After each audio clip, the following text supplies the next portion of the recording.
Assalamualaikum warahmatullahi wabarakatuh. Saya dan kelompok saya di sini saya akan mempresentasikan atau mendemonstrasikan modul ajar yang telah kami susun. Modul ajar yang kami gunakan yaitu adalah modul ajar untuk kelas 7 dengan capaian pembelajaran memahami bagaimana masyarakat saling berupaya memenuhi kebutuhan hidupnya. Dan untuk tujuan dari pembelajarannya yaitu memahami tentang upaya manusia dalam memenuhi kebutuhannya melalui kegiatan ekonomi. Yang kedua yaitu melalui kegiatan pengamatan video dan diskusi, peserta didik mampu memahami konsep kegiatan ekonomi berupa produksi. Yang ketiga, melalui kegiatan pengamatan pada suatu masalah ekonomi, peserta didik mampu memahami upaya manusia dalam memenuhi kebutuhan hidupnya. Melalui kegiatan produksi, peserta mampu menerapkan kegiatan produksi secara sederhana di lingkungan sekolahnya.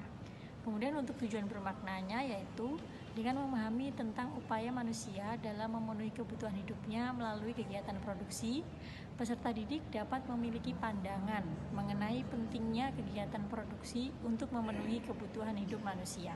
Dan untuk asesmen yang kita gunakan dalam modul ajar ini yaitu ada dua. Yang pertama yaitu asesmen diagnostik, yaitu berupa kuis, dan juga ada asesmen formatif berupa diskusi dan juga presentasi.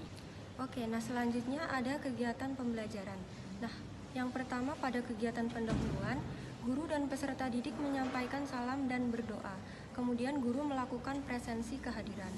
Selanjutnya, guru melakukan apersepsi dengan menanyakan tentang pembelajaran sebelumnya. Kemudian guru juga menyampaikan beberapa pertanyaan pemantik, seperti misalnya, kalian pernah belanja ke kantin? Di kantin jual apa saja? Sebelum berjualan, apa saja yang disiapkan oleh pedagang? Seperti itu. Kemudian guru menyampaikan manfaat serta tujuan dari pertemuan pada hari ini. Langkah selanjutnya, guru menyampaikan alur kegiatan pembelajaran dan penilaian dalam pembelajaran tersebut. Kemudian, guru melakukan asesmen awal dengan memberikan kuisis. Selanjutnya kita masuk pada kegiatan inti. Kegiatan inti ini terbagi menjadi 5 fase, di mana fase yang pertama adalah fase orientasi peserta didik pada masalah. Pada fase pertama ini, peserta didik mengamati video yang diberikan oleh guru. Kemudian peserta didik dibimbing untuk menjelaskan permasalahan pada video tentang produksi yang telah diamati. Kemudian setelah menjelaskan video tersebut, guru mengulas kembali materi berdasarkan pemahaman peserta didik. Kemudian peserta didik dibimbing untuk mengemukakan pendapatnya mengenai pengetahuan serta pendapatnya setelah mengulas materi yang telah di-share. Untuk fase kedua yaitu mengorganisasikan peserta didik. Pada tahap ini peserta didik dengan bimbingan guru membentuk 7 kelompok dengan masing-masing kelompok terdiri dari 4-5 peserta didik, di mana masing-masing kelompok menunjuk salah satu anggota sebagai ketua kelompok. Selanjutnya pada fase 3 yaitu membimbing penyelidikan individu dan kelompok. Pada tahap ini peserta didik diminta berdiskusi untuk menganalisis masalah produksi pada video yang di-share oleh guru. Kemudian peserta didik di dalam kelompok mengumpulkan informasi dari berbagai sumber tentang kegiatan produksi.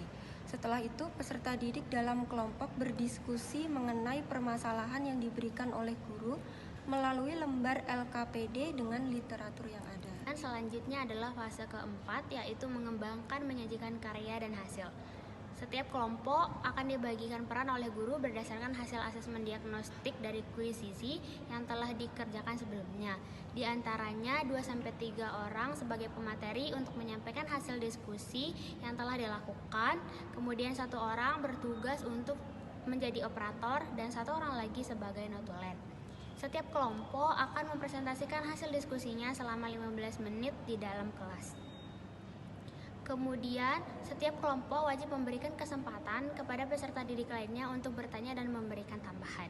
Selanjutnya adalah fase 5, adalah menganalisis dan mengevaluasi proses pemecahan masalah, di mana guru memberikan penguatan serta kesempatan kepada peserta didik untuk mengajukan pendapat atau pertanyaan terkait kegiatan produksi. Dan terakhir adalah kegiatan penutup, di mana guru melakukan bimbingan dalam penyimpulan pembelajaran tentang kegiatan produksi melalui game teka-teki yaitu pada website WordWall.net. peserta didik melakukan refleksi pembelajaran berkaitan dengan sikap, pengetahuan, dan keterampilan yang sudah dirancang pada modul ini. Dan terakhir, terdapat tindak lanjut yang dilakukan dengan mendorong siswa untuk belajar lebih lanjut dan mencari informasi tentang pembelajaran selanjutnya. Kemudian ditutup dengan doa. Oke saja, di sini saya akan menjelaskan mengenai evaluasi modul. Modul tersebut sudah kreatif dan inovatif, di mana dimulai dengan guru melakukan asesmen awal menggunakan kuisis. Dan pada modul ini juga terdapat diferensiasi konten, dengan peserta didik di dalam kelompok mengumpulkan informasi dari berbagai sumber tentang kegiatan produksi seperti buku siswa IPS kelas 7 dan dari sumber Google meliputi artikel, jurnal, dan lainnya. Di sini saya akan melanjutkan terkait dengan evaluasi bagian manakah dari modul ini yang terdapat sisi inovatif dan kreatifnya.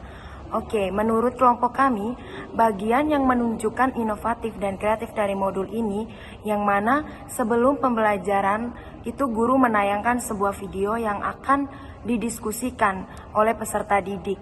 Terus selanjutnya guru mengorganisasikan peserta didik atau mengelompokkan peserta didik untuk melakukan diskusi dengan model pembelajaran problem based learning, yang mana di sini melatih peserta didik untuk berpikir kritis. Dan yang terakhir yang terdapat inovatif dan kreatifnya itu, yang mana di sini di bagian akhir terdapat refleksi, di mana guru mengirimkan sebuah link